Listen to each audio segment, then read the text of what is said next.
Los árboles de decisión son un tipo de modelo de aprendizaje automático, el cual es un proceso o sistema que utiliza algoritmos y datos para aprender patrones, hacer predicciones o tomar decisiones. Estos modelos utilizan los datos de entrada para aprender y mejorar su rendimiento a lo largo del tiempo. Los árboles de decisión son utilizados en problemas de clasificación, pero también en problemas de regresión. Estos modelos se llaman árboles porque visualmente se asemejan a un árbol, con un tronco llamado el nodo raíz, ramas llamadas nodos de decisión y hojas llamadas nodos finales.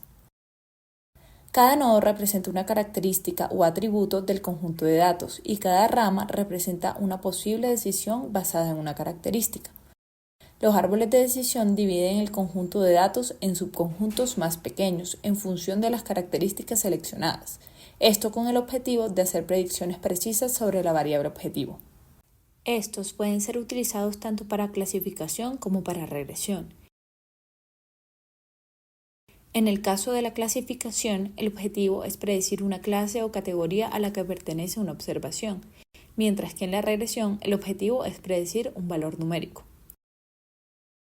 Una de las principales ventajas de los árboles de decisión es su interpretabilidad, ya que pueden ser visualizados y entendidos fácilmente. Además, son capaces de manejar conjunto de datos con características numéricas y categóricas, así como manejar automáticamente la selección de características más importantes. Sin embargo, los árboles de decisión también pueden ser propensos al sobreajuste si no se controlan adecuadamente, lo que puede llevar a un rendimiento deficiente en conjuntos de datos nuevos. Para abordar este problema, se utilizan técnicas como la poda del árbol, la limitación de la profundidad del árbol y el uso de ensamblajes de árboles como bosques aleatorios y los gradient boosting trees. Considerando que el estudio de fenómenos reales requiere considerar múltiples variables y sus posibles relaciones, los árboles de decisión son una poderosa herramienta comúnmente utilizada en el análisis de datos en el software R, ya que permite modelar relaciones complejas entre variables y tomar decisiones basadas en estas relaciones. Antes de construir un árbol de decisión, es importante realizar un análisis exploratorio de los datos, con el fin de comprender las relaciones entre las variables y asegurarse de que los datos estén limpios y preparados para el modelado. Una vez que los datos estén listos, se pueden proceder a entrenar un árbol de decisión utilizando la función rpart de la biblioteca rpart. Esta función ajusta un árbol de decisión a los datos proporcionados. Después de ajustar el modelo, es crucial evaluar su rendimiento para verificar su capacidad de generalización. Se utilizan técnicas como la validación cruzada, donde se divide el conjunto de datos en conjuntos de entrenamiento y prueba, y se evalúa el rendimiento del modelo en el conjunto de prueba. Una vez esté ajustado, se puede visualizar para interpretar cómo se toman las decisiones en función de las características de los datos. En R, esto se puede hacer utilizando la función plot para crear una representación gráfica del árbol. Fundamentos matemáticos. Para comprender los árboles de decisión, primero debemos conocer los conceptos matemáticos fundamentales en los cuales se basa esta técnica de modelado predictivo. Principalmente se basa en la teoría de grafos, la teoría de información y la teoría de la probabilidad. La teoría de grafos es un área de las matemáticas que estudia las relaciones entre objetos y propiedades de los grafos. La estructura del árbol se puede modelar y analizar utilizando conceptos de teoría de grafos. La teoría de la información, especialmente a través de medidas como la entropía y la ganancia de información, juega un papel crucial en la construcción de árboles de decisión. La entropía se utiliza para medir las impurezas de un conjunto de datos, es decir, la falta de homogeneidad en las clases, y la ganancia de información se utiliza para seleccionar las características que mejor dividen el conjunto de datos en clases más puras. Los árboles de decisión también se basan en conceptos de teoría de la probabilidad, especialmente en el cálculo de probabilidades condicionales para estimar la probabilidad de pertenencia a una clase específica dada una combinación de características. Ventajas, desventajas, posibles fallas y supuestos. Los árboles de decisión tienen múltiples ventajas. Una de ellas es que las representaciones visuales de los árboles de decisión los hacen más fáciles de entender y consumir. La naturaleza jerárquica de un árbol de decisión también facilita ver cuáles atributos son los más importantes, lo que no siempre es claro con otros algoritmos, como son con las redes neuronales. También posee una serie de características que los hacen más flexibles que otros clasificadores. Pueden manejar varios tipos de datos, es decir, valores discretos o continuos. Y los valores continuos se pueden convertir en valores categóricos mediante el uso de umbrales. Además, puede manejar valores omitidos, lo que puede ser problemático para otros clasificadores.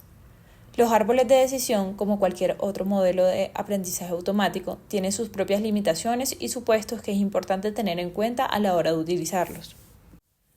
Tales como las pequeñas variaciones dentro de los datos pueden producir un árbol de decisión muy diferente. El promedio de estimadores puede ser un método para reducir la varianza de los árboles de decisión. Sin embargo, este enfoque es limitado ya que puede conducir a predictores altamente correlacionados. A su vez, son propensos al sobreajuste y no se generalizan bien a los nuevos datos. Este escenario se puede evitar mediante los procesos de poda previa o poda posterior. La poda previa detiene el crecimiento del árbol cuando no hay datos suficientes, mientras que la poda posterior elimina los subárboles con datos inadecuados después de la construcción del mismo árbol. Aunque los árboles de decisión pueden capturar relaciones no lineales entre las características y la variable objetivo, pueden no ser tan expresivos como otros modelos más completos como las redes neuronales. Esto puede limitar su capacidad para modelar relaciones muy complejas en los datos. A pesar que los árboles de decisión pueden manejar tanto características categóricas como numéricas, no son adecuados para datos continuos en su forma pura. Generalmente se necesitan métodos de discretización o se recurre a variantes de árboles como los bosques aleatorios o los gradient boosting trees. Finalmente, se puede concluir que no garantizan la óptima solución global, ya que se construyen de manera recursiva, tomando decisiones locales en cada paso para maximizar la ganancia de información. Esto no garantiza que la estructura del árbol resultante sea óptima en términos globales para la tarea dada. Al considerar estas limitaciones y supuestos, es importante utilizar los árboles de decisión de manera consciente y complementar su uso con otras técnicas de aprendizaje automático cuando sea necesario, con el fin de obtener los mejores resultados en la modelación de los datos. Listo. Ahora estando en el código en R, lo principal es la instalación de las librerías. Para este caso realizaremos la instalación del RPAD y RPplot. Seguidamente realizamos su carga de la siguiente manera. Ahora, teniendo ya los datos anonimizados de la clínica Reina Sofía, podemos realizar el cargue de la información a la variable datos. Seguidamente, realizamos el entreno del modelo de árbol de la decisión a partir del método NOVA, bajo la siguiente instrucción. Sin olvidar que la variable objetivo en este caso es enfermedad crónica. Estos valores de enfermedad crónica están tipificados de la siguiente manera. 0 es cuando no tienen enfermedad crónica y 1 cuando tienen enfermedad crónica.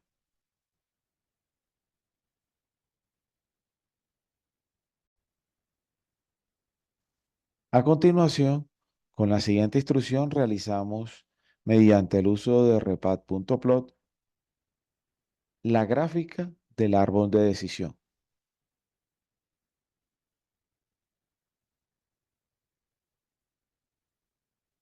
obteniendo el siguiente resultado. A continuación, vemos que el root o nodo principal tiene una media de 0,27, lo cual nos dice de que eh, no tienen enfermedad crónica.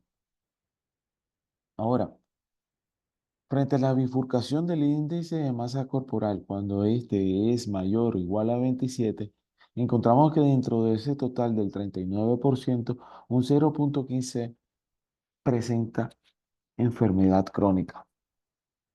Si continuamos bajando al siguiente nivel, vemos de que la bifurcación ya ha cambiado. Vemos de que cuando esta es menor a 30, la enfermedad crónica tiende a cero o es cero para un gran 20%, mientras que en el otro lado tenemos un 0,32 cuando el índice de masa corporal es mayor a 30.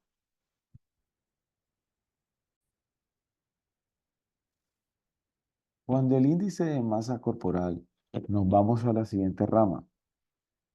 Cuando este índice de masa corporal es menor o igual a 27, tenemos que el 0,34 tienen enfermedad crónica, que equivale al 61% de ese todo. Ahora, continuamos bajando para seguir mirando las bifurcaciones.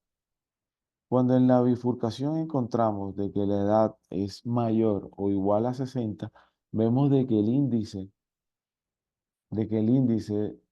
o media de la enfermedad crónica es 0,14, que equivale al 14% de toda la muestra. Ahora, si nos vamos por la siguiente rama y esta es menor o igual a 60, vemos que es el 0,4 de la enfermedad crónica, del 47% de ese mundo. Ahora, si continuamos bajando, vemos de que la edad cuando esta es menor a 52 es 0,32 la media de en cuanto a la variable objetivo enfermedad crónica, frente a un mundo que es 38%. Ahora, si seguimos esa misma línea, identificamos de que la bifurcación cuando es mayor o igual a 43 en la edad, vemos de que que la media es 0,15, 0,15 tienen enfermedad crónica dentro del mundo del 13%. ¿De acuerdo? Ahora, si nos vamos por la siguiente rama, cuando son menores o iguales a 43, vemos de que la enfermedad crónica tiene una media de 0,4, que equivale al 25% de toda esa muestra. Ahora, si continuamos bajando a un siguiente nivel y vemos de que el índice de masa corporal frente a lo que es la edad menores o iguales a 43 y a su vez el índice de masa corporal es mayor a 21, mayor o igual a 21, entendemos de que al momento en que aplicamos estas dos bifurcaciones, tenemos de que la enfermedad crónica en su media se presenta un 0,25 del 16%. Ahora, si nos vamos por el otro camino, por el índice de masa corporal, es menor o igual a 21, vemos de que es 0,67 del 9% de toda esta muestra. Ahora, subiendo un nivel más, identificamos de que al momento en que la edad es mayor, es mayor a 52, vemos de que la media viene siendo 0,78 de acuerdo a la variable objetivo que es enfermedad crónica, frente al mundo del 9%. Con esto vemos de que es un tema bastante complejo pero interesante para poder determinar y predecir en algunos momentos. Gracias, compañeros.